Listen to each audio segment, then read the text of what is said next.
السلام علیکم ورحمۃ اللہ وبرکاتہ۔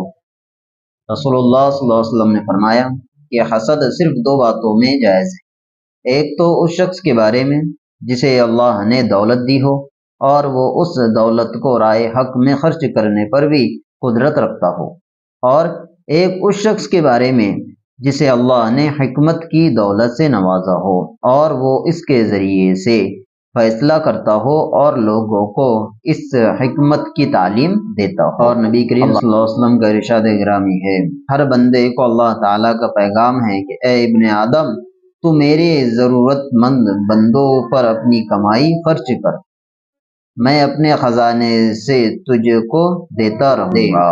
یعنی اللہ کے نبی نے ارشاد فرمایا کہ اللہ تعالیٰ اپنے بندوں سے کہتا، اے ابن آدم، کیا کہتا اللہ تعالیٰ؟ اے ابن آدم، تو میرے ضرورت مند بندوں پر اپنی کمائی خرچ کر، یعنی جو میرے بندے ہیں جن کو ضرورت ہے ان پر خرچ کیا کر، یعنی ان کو دیا کر۔ تو اللہ تعالیٰ فرماتے ہیں کہ میں تجھ کو میرے خزانوں کے اندر سے دیتا رہوں گا۔ حضور صلی اللہ علیہ وسلم نے ارشاد فرمایا کہ مسلمان کا سایہ قیامت کے دن اس کا صدقہ ہوگا۔ یعنی اللہ کے نبی نے یہ بتایا کہ جو بندہ صدقہ کرے تو کل قیامت کے دن مسلمان کا سایہ بن کر آئے گا۔